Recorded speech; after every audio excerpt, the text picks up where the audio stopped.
Hare Krishna, everyone. Hare Krishna, Mataji. Yeah, is there any background noise from my side? Is it okay? Yes, Mataji. Okay, thank you so much. Thank you so much. So let me share the screen. Today we have a long chapter. So let's get started, and others can join.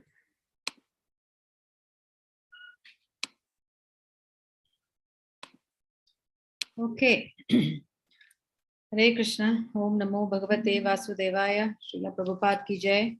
Om Ajnanatimrandasya Jnananjalashalakaya Chakshurum Unmilitam Yena Tasmai Shri Gurave Namaha. Shri Chaitanya Manobishtam Stapitam Yena Bhutale Swayam Rupaha Kada Mahyam Dadati Swapadantikam.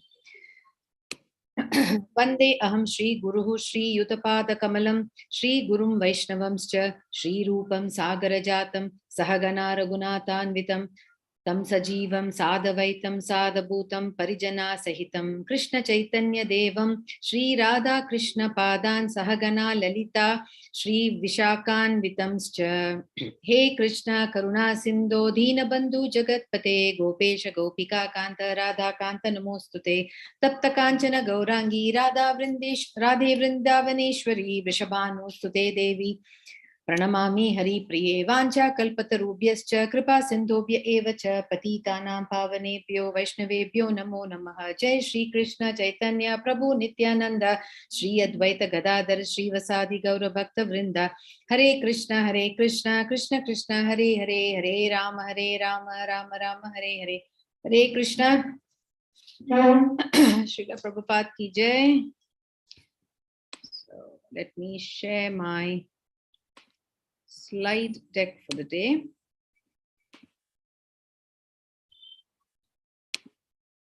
Did you all get the, some of you wanted the PPTs of yesterday. Did you get it? Was it posted for you in your WhatsApp group? Hare Krishna. Was it posted? Yes, Mataji. Okay, great. Okay, done.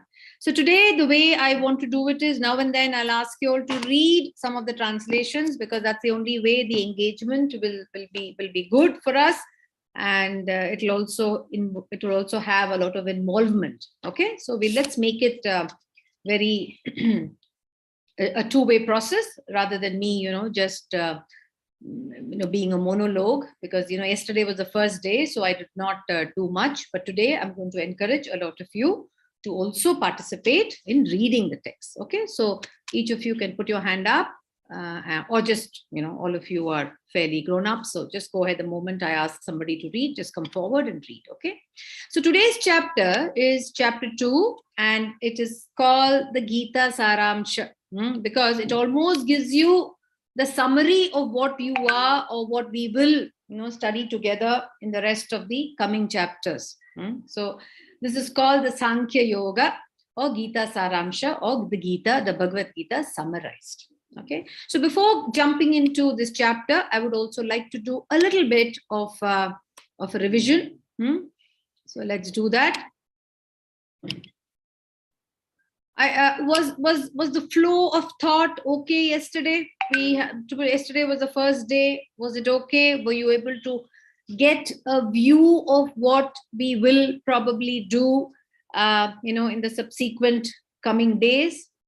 Did it help you yesterday? Was yesterday's session helpful? Did it help you to kind of get an understanding of the fundamental the background of the Bhagavad Gita? Hare Krishna. Yes, Mataji. Okay, super. That's it. So wherever there is a little bit of an imbalance or a gap, let me know. Give me a shout. We will try and see how we can modify it so that it's helpful. But otherwise, please understand, we're just giving you an overview. An in-depth study is what this will help you in getting on to an in-depth study, and this is basically to kind of enable you to do or get on to doing that. Yeah. So this is the okay. So let's kind of go and do let's do a quick recap. So what we did yesterday was we did a quick overview or a synopsis, a short synopsis of our Guruji, Srila Prabhupada. And we also got to see what was set on the battlefield of Kurukshetra, which is the Dharma Kshetra, because Lord God, the Supreme Personality of Godhead, is himself present on that battlefield. And we also saw the thoughts and the reactions of the different people. We get to know this from Sanjaya, who is a disciple, a devotee of Vyasadeva, who is an incarnation of Lord Vishnu. And Sanjaya, gives us a peek view into the heart of our friend Dhritarashtra, who is full of attachments, who's full of greed and desire. And then we also saw Duryodhana, the reaction to the, before the war began, and his own diplomacy in play. And then we also saw Arjuna reaction with respect to, what made him rethink about getting on with this war or getting to participate in this war. And he gave 5 reasons. We saw 4 reasons explained yesterday, and we will see the 5th reason explained today. But his reasons were, he said, compassion. He was extremely feeling bad that he has to fight with his own cousins. And then he said, I'm not going to enjoy even if I will win this war. And then he said, it's a sin. Any war is sin. Then he said, the family traditions will make away. He said, who will kind of do all the rituals? Who will be there to teach the younger generations all the rituals? The women of the society will be misled. The women of the society will be misused. The elders will be neglected in the society. And then finally he says in chapter 2, as we will see, he says, look, Madhusudana, I can't fight. That's his. He said, I'm completely undecided. I can't fight. And he slumps in the chariot. Now we also saw yesterday the ingredients that will make the Pandavas the winners. There were 8 reasons that were there that will make the Pandavas the winner. It was a foregone conclusion that the Pandavas are going to win the war, because this is a war of dharma over adharma. Then we also saw the main themes of Bhagavad Gita, which is what will be discussed in all the chapters. We will see some of those themes today as well in chapter 2. So some of the takeaways for us as a learning, as a lesson from chapter 1 is, see, evil may flourish. All of us may wonder, why is it that the bad always rules? Yes, the evil will flourish, but will certainly perish, because it's the truth which always will have an upper hand. Truth will always take time to take its avatar. When I say an avatar, there's a lot of people who are filled with goodness, always give a long rope to the evildoers. They kind of wait for them to kind of see if there is any kind of a transformation or a reformation that happens in them. But ultimately, evil will definitely perish. Okay, so that's one thing that we need to understand, which also means that we must inculcate the habit of always being truthful. We must inculcate those habits which are good. And good, the definition of good will always remain good in all ages, in all yugas, and in all countries, in all faith, in all communities. Good is always good, and evil is always evil. Okay, so therefore, it does not behove us to kind of do something which is not good just because somebody else is doing. The next point is, there is no end to desire and greed. Greed always multiplies. And how does it multiply? It multiplies geometrically, not even arithmetically. Okay. The desire one, you get one, you want another. You get that, you want more. There is no end to it. The material world is so contaminated that it contaminates our logical thinking. Persons with character inadequacies will never trust anyone, nor will be ever satisfied. This is in reference to Duryodhana. And there are several Duryodanas in this world. And there is a Duryodhana also likely to be present in us. And therefore, we must be aware of it and see how is it that we can overcome Duryodhana in us. So Duryodhana as a character they will always see the faults in others. They will never see the goodness in others. They will never see the positive. They always project themselves in others. Okay. A good person will always try to see the positivity, will always have a positive attitude to everything. Whereas a person with negative attitude sees everything negative. So therefore, we must kill the Duryodhana in us. Truth will always be the side of righteousness. I've explained this. Truth will always be there with you. It may take time, but it always takes the side. For example, Krishna is with the Pandavas, and Krishna is in each one of us. So Krishna will always guide us. It is up to us to see how we are going to invoke the supreme consciousness who's there present within us. Okay. Jayeshtu Panduputranam Yesham Pakshe Janardana. So we need to have the Janardana as our eternal companion. Stress will block ability to make decisions.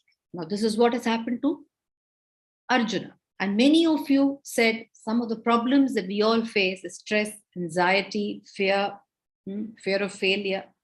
Now, here, Arjuna did not have a fear of failure because he was a highly competent person. He was one of the best of his best in the Kshatriya clan. But his fear was more at the material level or the physical level. And therefore, being at the physical level, he was highly emotional. So very many times our stress, the emotions are also the reasons for our stress. Because when we are at the emotional plane, we don't think logically. We're only looking at I like, I don't like. Likes and dislikes. We are basically at a very premature level of understanding and comprehending things. And that always blocks our ability to make a decision. Okay, it doesn't help the intellect to discriminate, distinguish, and take the right call. The logical reasoning gets killed.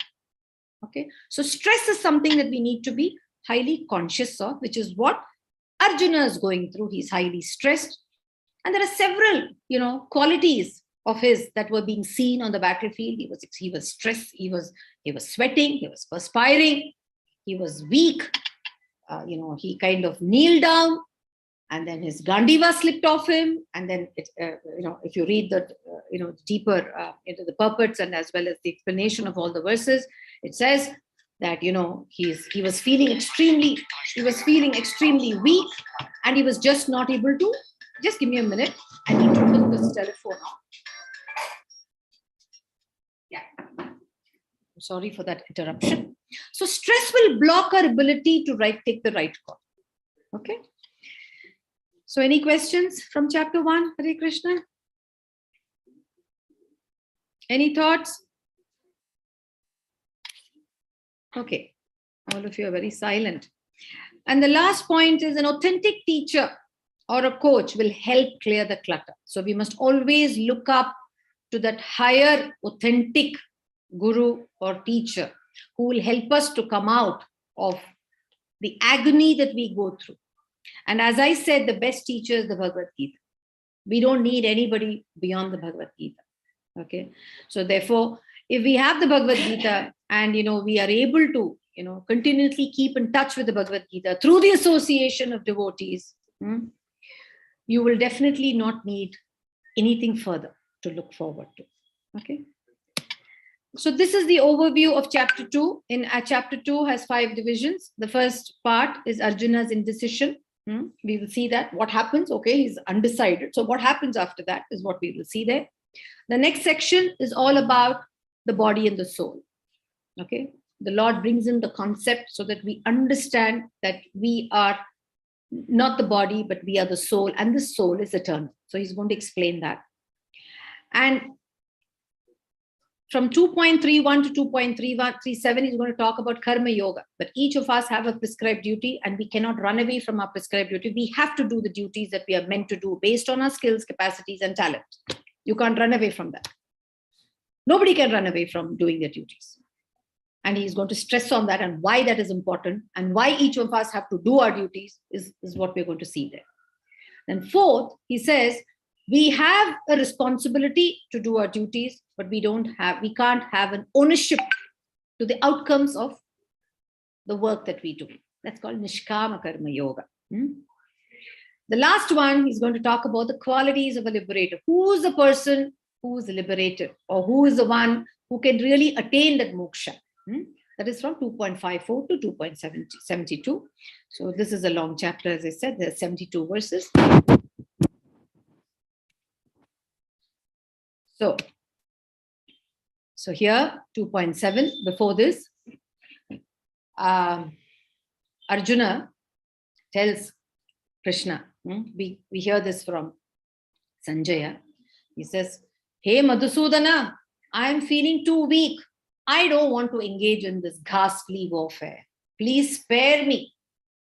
And Krishna is really, he's looking at him with absolute amazement. He says, "Hey Arjuna, you're my friend. You're someone who I have always known, because, Arjuna is a great warrior." So Krishna says, "How come you're showing so much of meekness and weakness? What has come upon you that you're not able to stand up to see the reality of things? These are the people who have been your aggressors. These are the people who have also kind of, attacked the modesty of your wife. How can you forget all this? And have you forgotten that this is the royal family that the ordinary men and women are going to see? And if the royal family does not set up a good example, what is going to happen to the society? Because the Aryans are people, these are Kshatriyas, who are really the rulers. They were the people who had to set and establish, the ways in which a civilization has to run and move forward. He said, if you are going to just chicken out like this, what can you really expect the general masses to do? I am really surprised, Arjuna, he says. So then that's when he says, "Oh Madhusudana, I can't really do this. I can't fight my own people. Dronacharya was my teacher. Bhishma was my grandfather. I can't fight them. And there are a whole lot of other people who I know." And the word Madhusudana is very important. Madhusudana means the Lord has several names. He's called as Govinda, Madhava, Vasudeva, Krishna, Madhusudana. Madhusudana means he killed a demon called Madhusudana. So Arjuna, in a way, he's saying, can you please kill this demonic ignorance that has overcome me? I seek your help. And then comes this verse. He says, "Karpanya dosho pahata swabhava prachami tvam dharma sammura chetah yashreyahasya nishtitam bruhitan me shishyaste hamsadi mam tvam prapannam." Can somebody read this verse? Hare Krishna. Please read. Read this translation. Come forward. Hare Krishna. Hare Krishna. Hare Krishna, Mataji. Yes, please read. "Now I am confused about my duty and have lost all control because of weakness. In this condition, I am asking you to tell me clearly what is best for me. Now I am your disciple and a soul surrendered to you. Please instruct me." Exactly. So thank you so much, Prabhuji. So he says, I'm confused about my duty. I need help.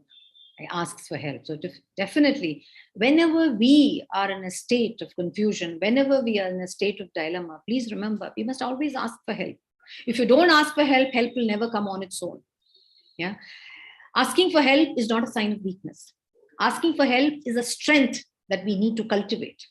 And as you grow, as you get on to your higher studies, as you get on to your work situation, asking for help is very, very important. So this is a lesson that we need to learn from Bhagavad Gita. Asking for help is not a sign of weakness. So he says, I'm extremely feeling weak. I'm not able to think. Obviously, when you're weak, you cannot think straight. As I said, your intellect is completely shut off. So there's no ability to think. So he says, I'm your disciple. I want to become your student. Shishyaste hamsadi mam tvam prapannam. Please instruct me. So you can help people only when they ask for help. You cannot help people when they don't ask for help, because then that advice or the help that you give them will be a waste, because they'll ask you, I never asked you. So Krishna was very patient. And this is another lesson we learn, the true character, the true traits of a good teacher. Krishna was quiet. He was absolutely, he was silent. He was just listening to all the rant that, Arjuna was all over the place, was just completely, deluded, and he had no control over himself. So he heard all his rant. He said, let him vent over as much as he wants. So Krishna was very patient. So this is a true quality of a teacher or a mentor or a coach. And the quality of a coachee or a mentee is you should ask for help. Only when I ask for help will the help really work on you, right? So now what does it mean? So let's look at this. We always believe what we see. I believe what I see works when the vision is impeccably perfect. Only when our vision is perfect, we can believe what we are seeing. Otherwise, it's going to be a wrong vision. It's going to be a wrong thing that we are going to see. So we need to understand who is Krishna. Krishna is the teacher. Krishna is taking over, and we are going to have a lot of interaction with Krishna in the rest of the chapters and the rest of the verses. So who is Krishna? So what do you see here? Hare Krishna. What does everyone see in this picture? What do you make of it? See clouds over an ocean or a river. Okay, you're saying ocean, clouds, good. Anything else? Anybody else wants to give a try? What do you see on the screen?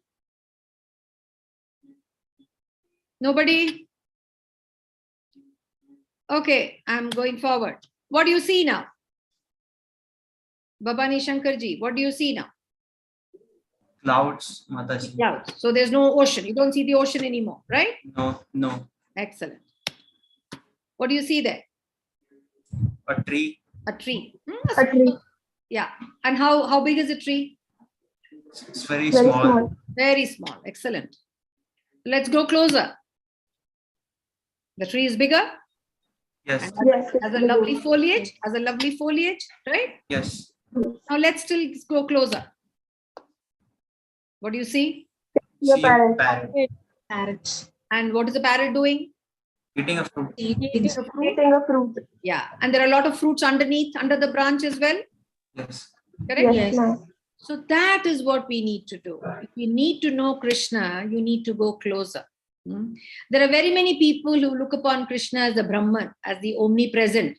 It's just the effulgence. Like if you have a sun, the sun rays is what you see. And it doesn't give you that connectedness, because it's like the cloud and the ocean or the sea that you just mentioned. It's too vast. What are you going to really? No, you need to relate. See, we relate to our parents, don't we? Because they're before us. But somebody said, oh, you have parents, and we don't see them. It's something like that. So the effulgence, the omnipresence, the Mayavadis believe in, oh, God is present everywhere. Oh, that's true. God is definitely, most certainly present everywhere. But does it help you to build the relationship with the Lord? Let's see. Now, when you go closer, here is the Paramatma, the four-armed form of the Lord, who is the consciousness, who's present in every living entity, and he's within you. He is that supreme consciousness. If the consciousness were not to be present, you and I will not be doing what we are doing. Only because of the consciousness is present, we are alive. If that consciousness is absent, goes away, then we are a dead body. Okay. Now let's go still closer. I can't see my body. Say I'm not a Hanuman. I can't just open my chest and see the Paramatma within. So how do I see the Lord? This is the Lord Shyamasundara, who came upon this earth 5,100 years ago in the Dwapara Yuga. So this is the Shyamasundara that we must all, relate to and create a taste so that we can engage in action with this Lord, who will always be there to support us in every step that we take. So as I said, Bhagavad Gita deals about the subject of Ishvara, and this is the Ishvara, the Shyamasundara, that we are going to talk about. And he's the one who's going to lead the discussion now and help us to understand the purpose of life and also how we are going to live the life, right? So now Krishna shows us the quality of a mentor, coach, and teacher and friend. So now, can someone read this translation? Hare Krishna. O descendant of Bharata, at that time, Krishna, smiling in the midst of both the armies, spoke the following words to grief-stricken Arjuna. Who's saying this? Suraj. No. Who's saying this verse? Thank you, Suraji. But who's saying this verse? Sanjay. Sanjaya. Excellent. Sanjaya is saying this word. He's no descendant of the Bharata. He's exalting him. A teacher always encourages. A teacher never tries to say you don't know something. A teacher tries to bring out the best in you. And that is what Lord Krishna is doing. He's not immediately saying, come, Arjuna, I'm going to tell you what are the reasons that you must fight now and how do you fight. Da, da, da, da. No, he never said that. Hey, oh, descendant of Bharata. And he was smiling. Highly empathetic. And he says, he's kind of giving those soothing words to Arjuna. And that's what we need. You know, whenever we are in dire situation, we need someone to give us that comfort so that those dire situations are momentary. We just need that one stroke that someone can. It's like a bait. Somebody just gives us the bait, you just hold it and you'll come out of it. And that's exactly what Krishna is going to do. Arjuna is completely, is psychologically wrecked now. And Krishna is going to give him the treatment and pull him out of his psychological mess. So therefore, the qualities of the teacher are empathy. Try and understand, put yourself into the shoes of the other person. Hearing. Krishna was constantly till now was only listening. He didn't interrupt him at all. He only said, what's happened to you? Hey Arjuna, why have you become weak? How can you become weak? And he was like very encouraging. You are such a Shuravira and how can you become weak? So hearing is very important. And he seizes the moment. Krishna, the moment he said, please instruct me. Shishyaste hamsadi mam tuam prapanna. Please, I am your disciple. Please instruct me. Now Krishna is going to seize that. And that's what a good teacher or a coach will always wait for. Just wait for the moment where you say, I need help. Please help me. And you raise your hand up. Right? So Shri Bhagavan Uvacha. Now the Bhagavan. See, understand, so far, Vedavyasji addressed Duryodhana, addressed Dhritarashtra as Dhritarashtra, Sanjaya as Sanjaya, Arjuna as Arjuna. But now he's calling Shri Krishna as Bhagavan because he has all the opulences. He has 6 opulences. He has all beauty. There's nobody more beautiful than Krishna. He's full of wealth. There's Aishwarya always with him. Mahalakshmi is always with him. He's famous. He's known in all the lokas. He's full of strength. He's balam. He's renunciated. He does not want anything. Only we seek things from him. He's highly renunciated. He doesn't want anything from us. He's full of knowledge. He's Satchitanand. He's eternal. He's full of knowledge and he's always full of bliss. These are the opulences of the Bhagavan. So he says, Asocyan anvasochastvam pragyam vadamscha bhashase gatasunamscha nanushocanti panditah. He says, the Blessed Lord said, while speaking the learned words, you're mourning for what is not worthy of green, O Arjuna. Those who are wise neither lament for the living nor the dead. The person who is really, a liberated soul, or one who is actually steadfast in his determination, one who is truthful, one who knows what life and meaning of life is, never worries about life when it is there, and neither is he really going to care about what's going to happen to him after life. So therefore, we have to be highly practical and we must focus on the solution. Don't worry, problems will come overwhelmingly on us, but focus not on the problem, but on how do I face that challenge and seize it as an opportunity and move forward. So that's what the Lord is telling you, right? He said, don't worry about what is, about things that is not worth it. Because life that you see is not really that, because as a body, we're all going to perish. So don't worry about that, is what the Lord is saying. So he says, why did he say what he said in the previous verse? He says, Dehino asmin yata dehe kaumaram yavvanam jara tata dehantara prapti dhiras tatra namoyati. He says, this body that we are wearing is like a dress. This body will go away, will have an end. Kala will have a certain time period. For a certain finite period of time, this body shall exist and it shall cease to exist after that time period is over. So don't worry about this body that is impermanent. He said, look, this body moved from boyhood to youth, then to old age. So the transformation, the moment you're born, the second day you're called, the baby is called 2 days old. Right? So from boyhood to youth, the transformation happened. So the boyhood got killed.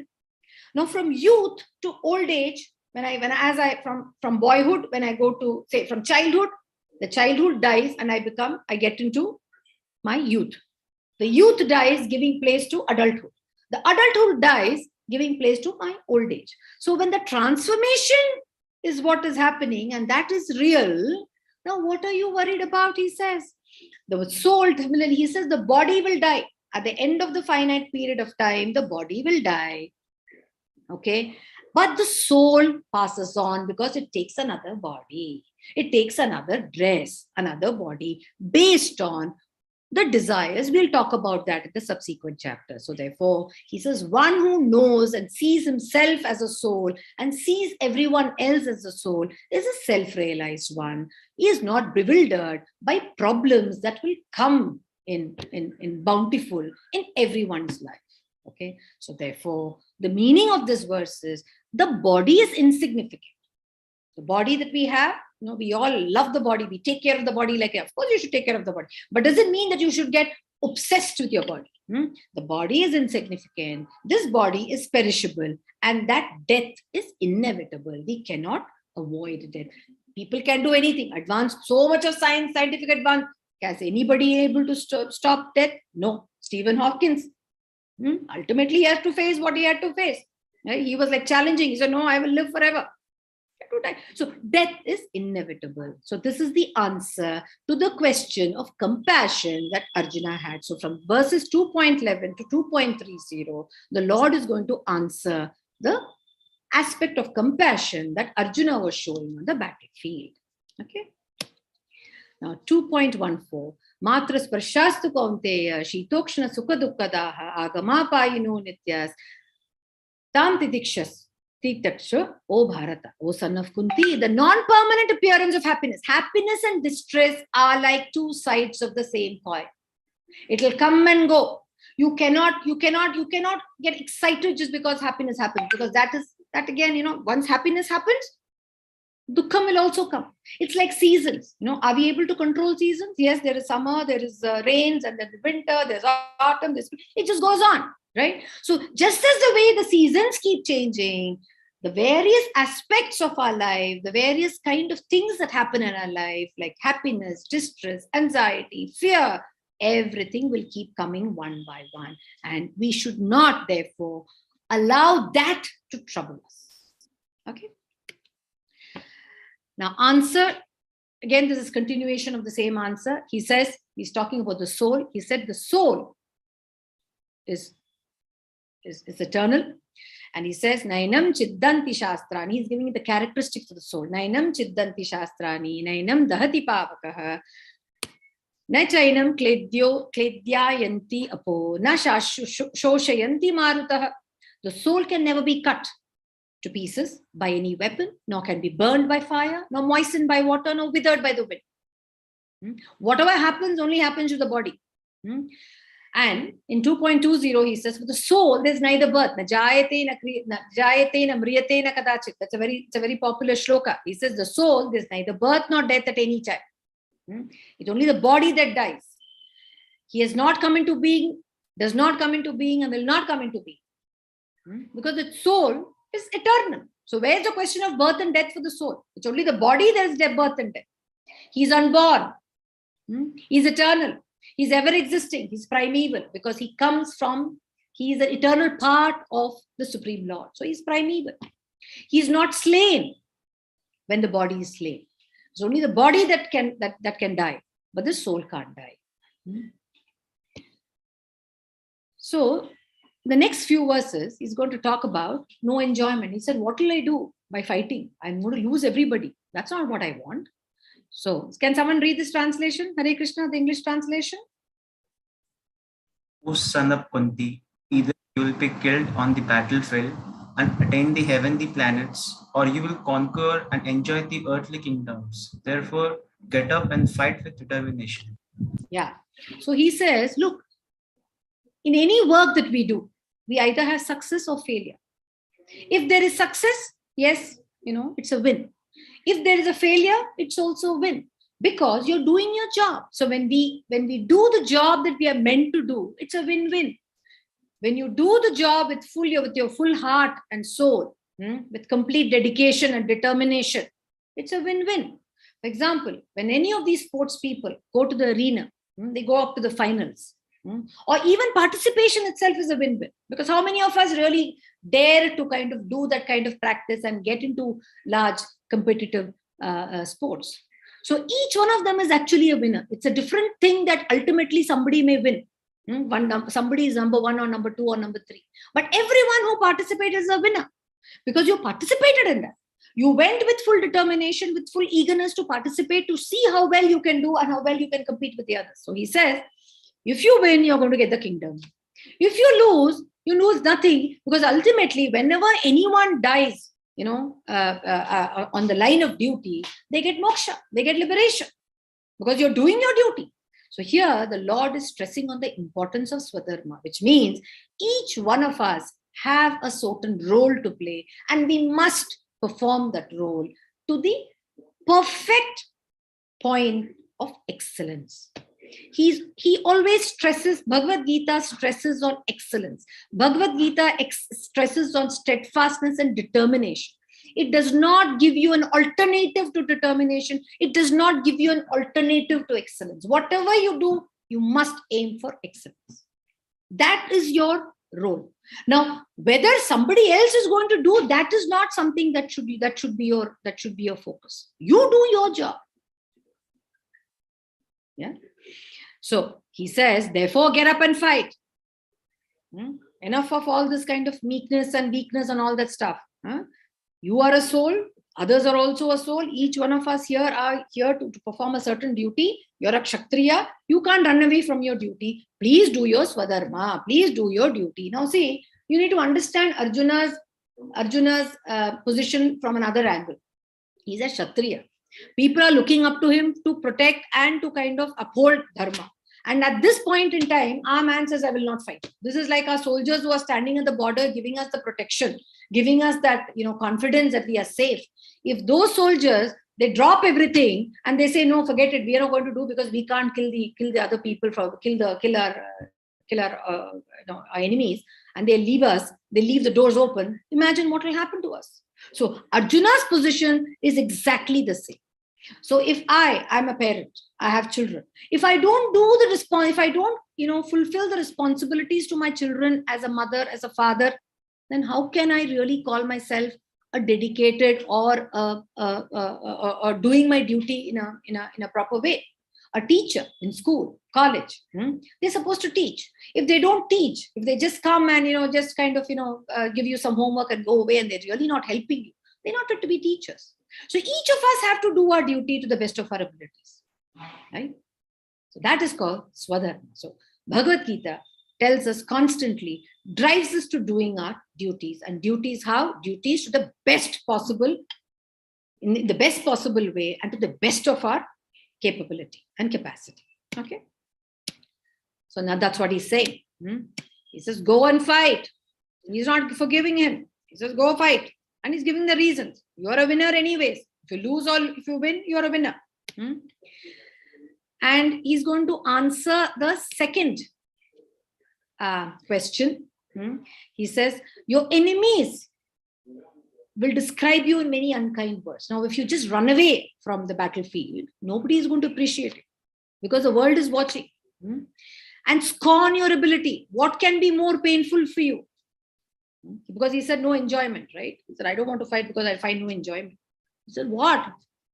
Your enemies are, nobody is going to say, oh, Arjuna felt compassionate. He just left, he didn't want to fight, he went away. He said, nobody is going to forgive you. Your enemies won't forgive you. Your family won't forgive you. People will have a lot of unkind words and will scorn your ability. You have been one of the strongest and the most powerful Kshatriya. People will say, look at this fellow. He chickened out at the last minute. This is like you prepare for your exams. You're preparing for your entrance examinations. And last minute, you say, oh, I'm scared. It's like running away. No. Go, do your best. Go with your head high. When there's no fear, why should you have any kind of fear? When there's no fear, the head is held high. That's what Rabindranath Tagore said. When there's no fear, the head is held high. Hold your head high. Do your best. You say, no, I'm going to do my best.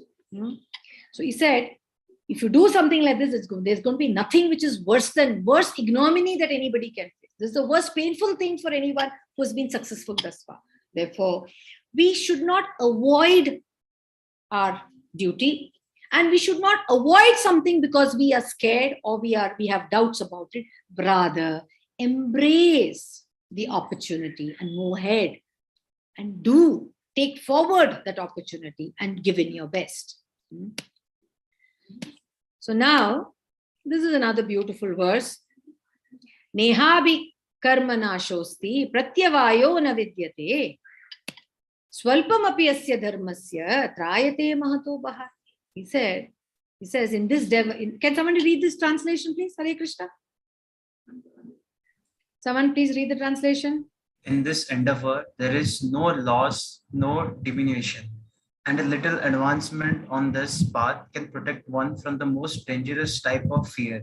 Hare Krishna. Thank you so much. So devotional activity is no sin, because anything you do, work is worship. That's how our ancestors always said this to us. Today, somehow, I don't see it. Earlier, whenever I used to walk into any factories or any place, this board used to be, just to be boldly, placed in prominent locations. They used to write work is worship. Today, nobody thinks work is worship. That's the whole problem that has come upon us. During the time of Lord Rama, this was in the Treta Yuga, the monkeys, they all kind of pitched in to help Ram. That's how, the Ram Setu was built. So workers, they all kind of believed in contributing their little one. So anything you do as part of work, as part of supporting dharma, the Lord says, is advancement on the path of righteousness. Now, for instance, there we have Hanuman. Hanuman, he burnt up the whole Lanka because, Ravana did not release Ma Sita, and he also insulted Lord Ram. And on top of that, Hanuman went as a messenger. And whenever somebody goes as an ambassador or as a messenger of another king, they're treated with respect. He was disrespected. And what did Hanumanji do? He kind of burnt whole of Lanka and came. So that is not really, wrong, because he did it for the sake of his master. So whenever we do work, and even if it means that it kind of carries a certain level of, destruction, it is not bad, because you're doing it for a certain purpose and you're doing it for a certain end. And then, of course, it has to be something, within the ethics and moral. And here it was moral and ethical because he had gone as a representative of his Lord to the opponent's camp. And the opponent disrespected his master and also disrespected and brought upon injury and harm to the messenger. Right? So that's what he's saying. So in this endeavor, there is no loss or diminution, and little advancement can protect you from the most dangerous type of fear. So just go ahead and do your work, because work is worship, and devotional activity does not carry any sin, because you're doing it everything for the sake of betterment of the society. 2.44 Bhoga Aishwarya Prasaktanam Tayapaharta Chetasam Vyavasatmika Buddhi Samadhau na Vidyate. So in the minds of those who are too attached to sense enjoyment and material opulence and who are bewildered by such things, the resolute determination for devotional service to Supreme Lord does not take place. We saw in the previous verse, work is worship. Now, work is worship means you need to have the devotion. You need to have that, that consciousness in you. And you must do the work in a conscientious way. Consciousness and conscientious, they both go hand in hand. So, but people who are attached to, material things, my house, my car, my child, my home, my this, my that. For such people, they can never get onto the path of devotion. So he's bringing a caveat. The caveat is, while you strive for the best in life, the best can come out only when you are God-loving. Only when you kind of understand and look within yourself to that God consciousness who's present in you and in everyone else. When you kind of look upon to the God consciousness within you, you are humble. You are very mindful. You are very sensitive. And what does that lead to? You're equally mindful and you are in complete solidarity with others as well. There is empathy. And in fact, in Srimad Bhagavatam, it says that one should make friends with equals, because that gives you comfort and ease. And be kind and compassionate to those who are not as good as you are. What a beautiful thing. Be kind to people because they are also souls. You are a soul. In this birth, you are at this level. You don't know what your next birth is going to entail you to. And you don't know what you were in your past birth. So therefore, be friends with your equals. Be kind to those people who are not as fortunate as you are. Be kind to them.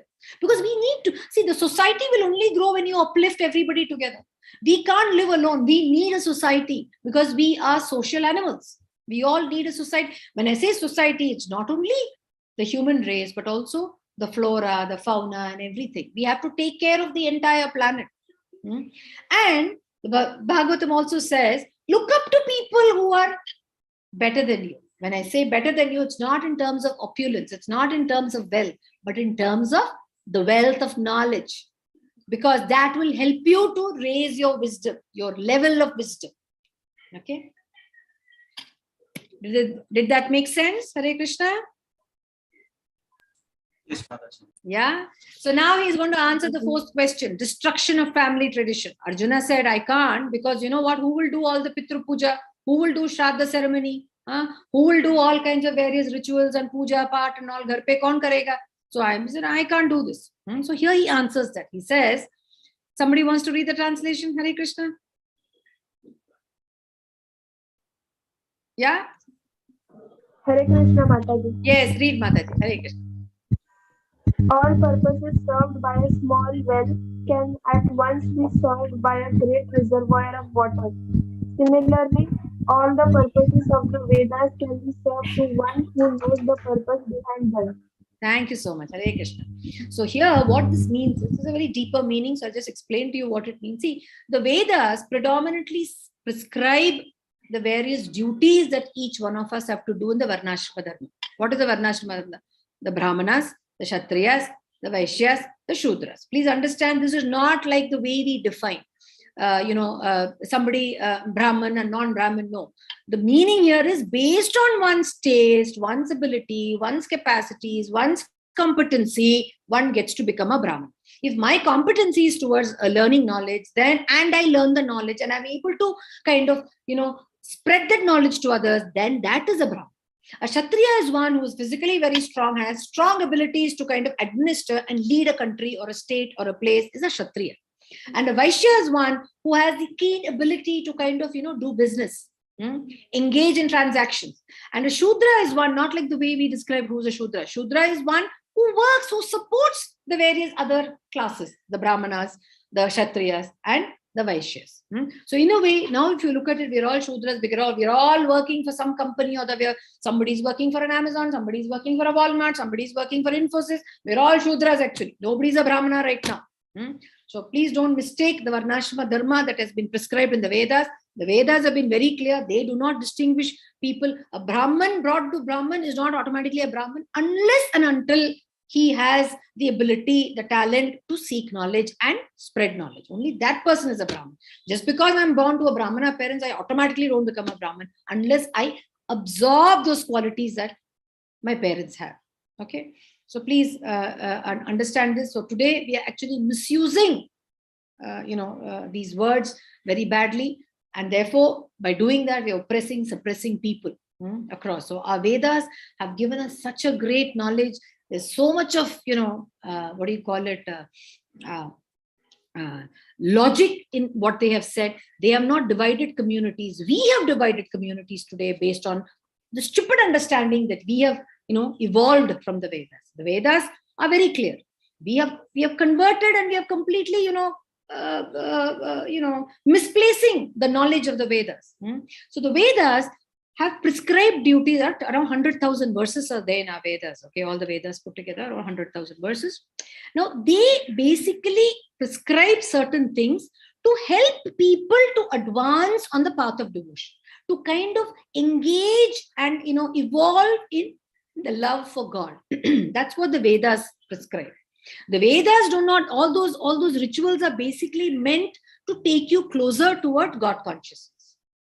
But for one who is already devoted, one who is already on the path of righteousness, one who already knows that existence is basically because of the God consciousness, is also because of the Supreme Lord's mercy, such a person need not have to worry about rituals. So the Lord just makes him understand it is your intent, it's not the content. Very many people do a lot of pujas in the house. They have a lot of brahmanas coming in and they don't even understand what the brahmanas say. Why the brahmanas are chanting the mantras, okay, at least sit and listen to it. No, they will be busy, sitting and chatting and yakking somewhere or looking at each other's garments and dresses and stuff, or looking around their houses and seeing, oh, they have this, I don't have this in my house, and things like that. So just being blindly ritualistic is a no-no, is what the Lord's saying in this verse. So he said, don't worry about that. Destruction of family tradition does not happen merely because they don't perform rituals. If a person is God conscious, if a person is God loving, you needn't have to worry about any form of contamination happening to the family traditions. That's what this verse means. Okay, when you get into the next level, you can really read a lot more about these verses. Right now, I'm just giving you a kind of a high level, understanding of what these verses are. So now he is giving, this is a very, very important verse. Karmanyeva adhikaraste ma phaleshu kadachana ma karma phalahetur bhur ma ste sango stva akarmani. This, I'm sure all of you have heard this, this shloka very many times. You have a right to perform your duty, but you're not entitled to the fruits of action. Never consider yourself the cause of the results of your activities, and never be attached to doing your duty, to not doing your duty. So this means all of us have to do our duties, but don't think that the result that comes out of the duty, positive or negative, is because of you. Because only when you kind of get into that thing of, ownership and doership, that is the starting point of all kinds of misery and agony. And that is the starting point of negativity. Because you think you have done it. Please understand. Whoever we are this because of the benediction of that Supreme Consciousness. And all of us are a soul. The soul is imperishable. The soul is an eternal part of the God consciousness. And the soul, Prabhupada says in his book, it is 1/10,000th size of the tip of your head. This just kind of giving you a sense of how small and minute the soul is. And being a soul, therefore, we need to understand, where does the charge for the soul come from? The charge for the soul comes from the Supreme Consciousness. That is the Supreme Personality of Godhead. Once we understand this, trust me, you will take life so easy and you will excel and do everything with that grit and determination, because you don't have that baggage of me, I. The ego is not there. The moment you say, I did it, it is mine, that is this, and this is like, I am the, this book, I have patented this particular knowledge, or this particular theory is patented by me, and things like that. The moment you say, I, you see Facebook or you see Instagram, people post, I did this, I did that. During COVID time, we saw people giving something to people and taking a photo. Oh, I have given some donation. So that the moment you say I, then that leads to a lot of complication, because it puffs up your ego. An ego puffing up means it is false prestige. False prestige is the reason for a lot of anxiety, anger, distress, and so on and so forth. So the Lord in 2.547 talks about Nishkama Karma Yoga, which means you do your duty, but don't claim the right to the result of that duty. So he basically is freeing up Arjuna. He said, don't worry. You are just an instrument. You are just doing things because you are ordained to do it. You have to do it. You cannot run away from not doing it. But please remember, you are not the doer, because you are being made to do, because I am the person, I am the Supreme Consciousness who's present as the Paramatma in each and every Jivatma, and every Jivatma acts according to my direction. So here he brings in the concept of Nishkama Karma. We will read more about it in the next chapter. In 2.47, he says, this is the answer to the indecision. He said, I'm undecided. I can't fight this war. He says, Vyavasatmika buddhir ekaha kurunandana bahusakahi anantascha buddhayo vyavasayina. Those who are resolute on the path of, those who are on this path are resolute in purpose. And their aim is one. What is their aim? just to achieve the end. O beloved child of the Kurus, the intelligence of those who are irresolute is many branches. This is basically to say determination is key to success. If you don't have an aim, if you don't kind of set an aim and work towards that goal with complete determination, then you're almost wasting your energy and your life. So it's very important for each one of us to set a goal. Just as the way little Arjuna, when he was a small boy, when they had a competition, to kind of, hit the eye of the bird that was moving. Now, everyone was asked, what do you see? Everyone said, oh, I see the beak, I see the bird, I see that, I see this. When Dronacharya asked Arjuna, what do you see? He said, I see the eye. So that is determination. If you want to crack an exam, you have to have the determination. You have to set a goal. You have to kind of work on that path. Otherwise, you cannot kind of, you cannot really crack things well. You cannot crack an exam at all. You cannot, even cooking, a simple thing as a act of cooking in the kitchen. You need to plan what you're going to do. You have to get all your saman together, and you need to really be fully concentrated. You will know sometimes by the taste of the food, if the food has been done with passion, or the food has been just done for the sake of doing it. So determination is the key to success. Unless you have the determination, no work, whatever you do, whether it be studies or whether it be basing household chores, will never be good. Okay. So 2.55. Can someone read the translation? Hare Krishna. The blessed Lord said, O Hare Krishna, Partha, Mataji. Yeah, when Hare a man gives up all varieties of senses desire which arise from the mental confusion, and when his mind finds satisfaction in the self alone, then he is said to be in pure transcendental consciousness. Yes. So here he is answering a question for all of us. Who is that person who can attain liberation, or who is a person who can really achieve that steadfastness to gain that determination? Who is a person of wisdom is what the Lord is going to answer here from these verses onwards. He said, when you have to give up all kinds of sense desires. Desire means, for instance, if you go to a buffet lunch or a buffet dinner, there'll be a large spread. You just need to take what you can take and what you must take and what you should take. If you really say, okay, it's a free meal and I want to really try everything out and stuff like that, you're going to kind of unnecessarily, push so much of pressure that you're going to make a disaster of yourself, and you'll fall ill. And that will make you completely weak. So he says, if you really want to achieve something in life, you need to really have blockers. You need to have shades to prevent you from unnecessarily going after things that are going to give you nothing but impermanent, or going to give you something, many momentary pleasures. Don't go for those momentary pleasures, because mind is so powerful. It's always wandering. The mind can travel anywhere it wants. The moment it sees a movie, it's traveled to that land. You may not have gone to, you don't need a mind. The mind has all kinds of all kinds of visas. It travels wherever it wants. So you have to really curb that mind and pull it into a direction that you want to channelize it to. So therefore, he says, one who's able to kind of, arrest or all the unnecessary kind of things that revolve and, gets dumped into the mind, such a person will find satisfaction in his self. You don't need, please understand, everything comes from within. Don't look for comfort outside. Don't look for, encouragement coming. Everything is within you. A coach or a teacher, a good teacher will do just that. Is only going to, light up that fire which is already there in you.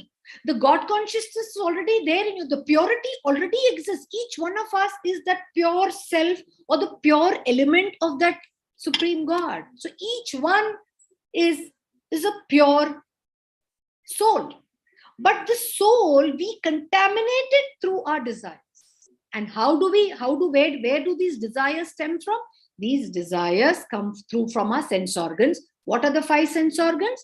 Our sight, hearing, nose, tongue, and touch. These are powerful creatures. You have to be very careful. They are poisonous snakes. You have to be very careful. You need to keep them, you have to, cut their fangs so that they don't unnecessarily trouble you. And the mind is just a post office. The mind just says, I like, I don't like. Okay, immediately I see a gulab jamun, I want the gulab jamun. Mind says, oh yeah, I want it. It is not even allowing the intellect to kind of, decide whether I should or I should not.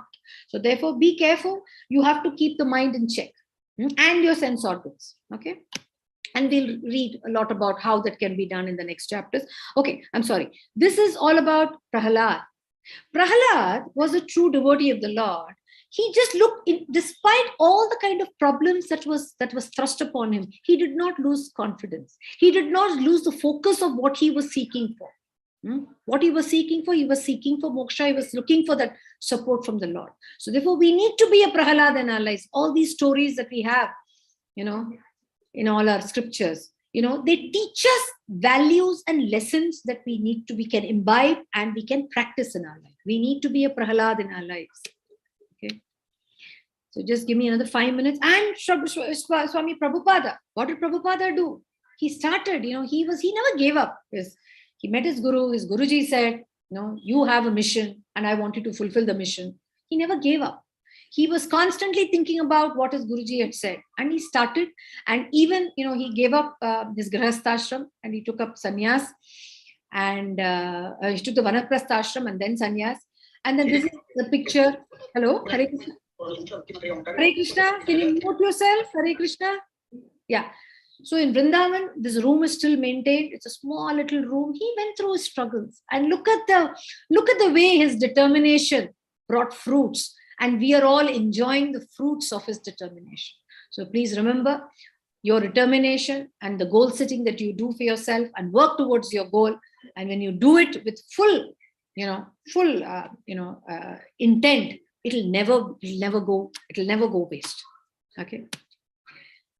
So then now Arjuna is asking, how can supposedly a harmless contemplation, after all the mind is only thinking, how can some harmless contemplation turn into such an insatiable, means lust or desire? Lust means your desire. How can that turn into a desire that cannot be satisfied? And from that, how do you say anger will come? And how does that cause one's fall? So let's see that. So here he says, while contemplating the objects of senses, a person develops attachment. When I see sweets in the sweet shop, I develop an attachment. Sweets, lovely. I kind of imagine the taste of the rasgulla, I imagine the taste of the gulab jamun. I get the taste of, whatever, badam halwa or kaju halwa, whatever. So contemplating, looking at the objects itself, and I think, look, that's how strong and powerful our sense organs and our mind is.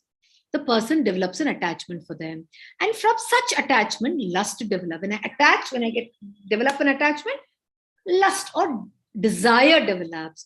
And when my desire doesn't get fulfilled, what happens? If the rasgulla doesn't turn out to be the taste I imagine, anger comes. Dissatisfaction comes. Okay. Here he says, from anger, complete delusion. Now, when you're angry, what happens? From anger, complete delusion arises. From delusion, bewilderment of memory takes place. And when memory is bewildered, intelligence is lost. And when the intelligence is lost, one falls down into the material pool. Misery. So let's look at it in a figurative way. So these are the objects of senses. Objects of senses are, my eyes can see, whatever my eye sees, that's an object. Whatever I hear, that's an object. I hear something because my ears are listening from the object that gives me the ability, and ear gives me the ability to listen to something. Bird chirping, that's the object. And my ear helps me to, to internalize that sound. And then nose, smell, then taste is tongue, touch, skin is touch. So objects of the sense. The moment any of my thing, sometimes touch also gives you some kind of feelings, right? So the objects of senses leads to an attachment. I'm like, I want it. And then desire. How do I get it? How do I? It could be a dress. I see a nice dress. Attachment. I see the dress. on my lap, on my thing, or I do window shopping and and I immediately get, oh, I want to wear that dress. I want that dress. And that leads to desire. And now if I get the dress and the dress perfectly fits me, I'm happy. And if not, what happens? Anger. I'm extremely angry. Why am I angry? Because it didn't fit me. Why am I angry? Because I'm very unhappy. I'm dissatisfied. Because I had a desire, I had a deep attachment, I had a desire. And then when that happens, delusion. Because you are not looking at it beyond your bodily level. You're not thinking logically. Okay, fine. If not this dress, maybe there's something else. I don't look at it that way because I'm so strongly attached to that dress. So delusion. So the mind is the intellect, the brain doesn't have to do any work because everything happens at the bodily level. Delusion. When delusion, what happens? Bewilderment of memory, because you are not allowing your intellect to kind of think through it. So bewilderment of memory. How does the intellect think through it? It thinks through it through its past memories, right? The past experiences, the knowledge that is stored in our brain. So brain has no work because you're thinking everything from your body level, but the physical level. And what happens? That leads to loss of intelligence. When there is loss of intelligence, it is misery. Yeah. Getting up from there, it's like once you have to take care to ensure that you're not falling into a slush. When you fall into a slush, you have to come back, you have to get up, you need somebody to pull you out, come up, change your dress and have a bath. It's a problem. So exactly, we have to really know which are the things that lead to attachment, which are the things that are going to, get us into the deep well of desires, which unnecessarily leads to problems like anger, stress, which is nothing but absolute, fall of human intellect. Okay. Now you may ask, okay, if the lust is fulfilled, what happens? Okay, I have a desire. I wanted a fancy car, or maybe I wanted a bike. It's fulfilled. Then sometimes fulfilling of the desire, which is not necessary. See, something I need. For example, I need a book for my studies. That is a necessary thing because I need to prepare for my exam. But something which is because of your fancy. I have a fancy for all these fast bikes, which is what all young people like these days. I have a fancy for a fast bike.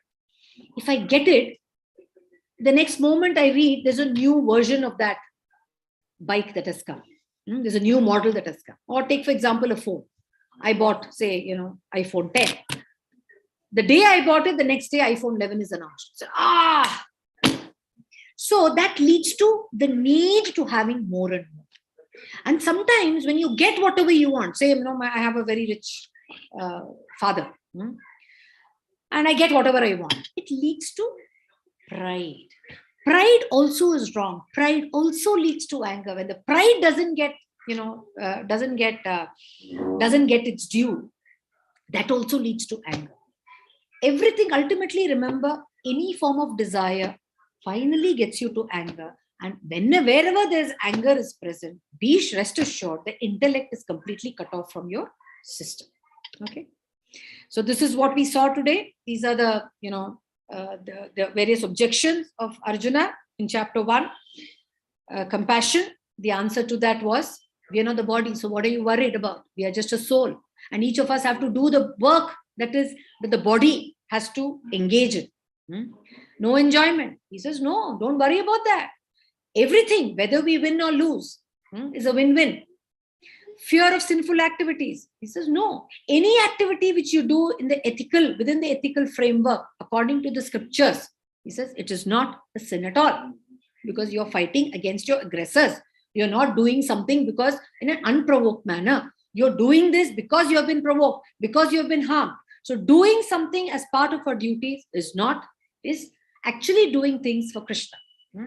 Destruction of family tradition? No, because Vedas actually prescribe rituals for people to engage in devotional activity.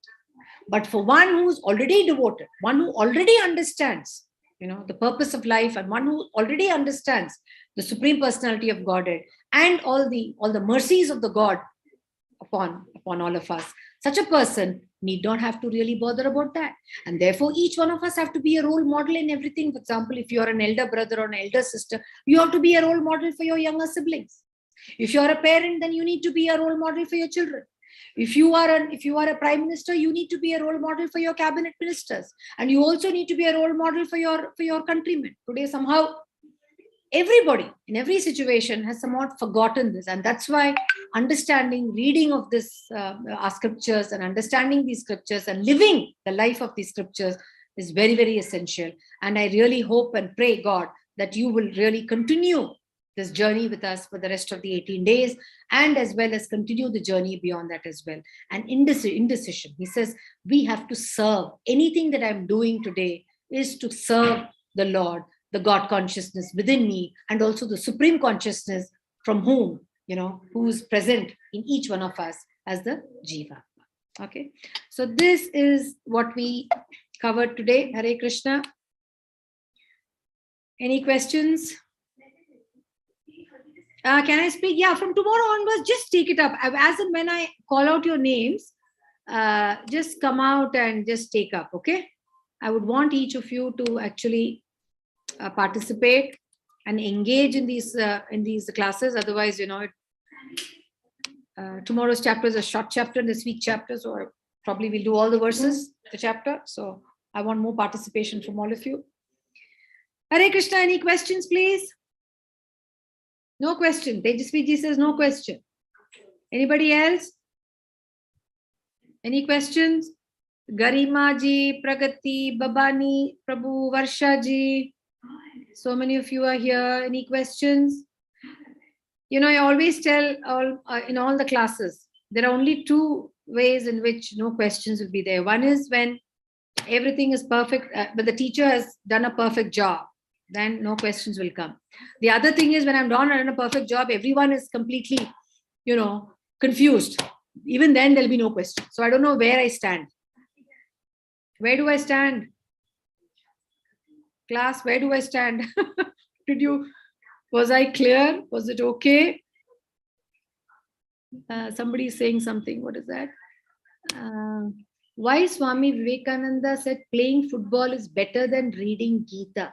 That too I saw. I think what he meant here was, I don't think he meant don't read the Gita. He wouldn't have meant don't read the Gita. I don't know. I've read that quote somewhere, but I really don't know what that is. But I don't think he said, because he was the one who was a heavy proponent of the Bhagavad Gita, and there are loads and loads of books that he has written. And one of the most popular books of his is all about Karma Yoga, Jnana Yoga, and Dhyana Yoga. Oh, sorry, 4 yogas. He talks about Karma, Jnana, Dhyana, and Bhakti. There's a book of his which is available on Amazon. Just pick it up. The price keeps fluctuating. It goes down as much as to 120 rupees. So if you want, please pick up that copy. So I don't think he meant that way. There must have been some other thing that he meant, and I don't know what he meant. And therefore, I don't want to comment on something on which I don't know. Hare Krishna, any other thing? Any other questions? Pragati says no question. Kavya Mataji says all is clear. Babani Shankarji says all clear. Okay. Thank you, Prabhuji. You said, Babani says it's insightful. Okay, thank you. Actually, Bhagavad Gita is really insightful. And if you really, put your heart into it, and you are really, you're humble, and you take, it's like you want more and more of it. You will never tire of listening to it. You will never tire of reading it. You will never tire of, engaging in conversations and discussions on Bhagavad Gita. Yeah. See, everything has any subject, in science, if you say, it's definite, this is the answer. But when you read the Bhagavad Gita, you start relating it to life. So each time it gives you a different meaning. Each time it gives you a different insight. That is the power of the Bhagavad Gita. Okay. So if no questions, we shall end the class. So we'll meet tomorrow at 7 p.m. And tomorrow is the 3rd chapter, and the chapter is titled The Karma Yoga. Okay. So Ancha Kalpatarubhyascha Kripa Sindhobhya eva cha Patitanam Pavanebhyo Vaishnavebhyo Namo Namaha. One of the classes, when there is time, I want you to kind of, I'll go through the translation of the shlokas that we read before we start the session. They're very, very nice. And each one of you can also look up Veda base. And this comes, in the Bhagavad Gita, in the introduction section. Try and see if you can read the shlokas and the meanings of the shlokas. Okay. Hare Krishna, everyone. See you tomorrow. Hare Krishna, Hare Krishna, Mataji. Thank you. Hare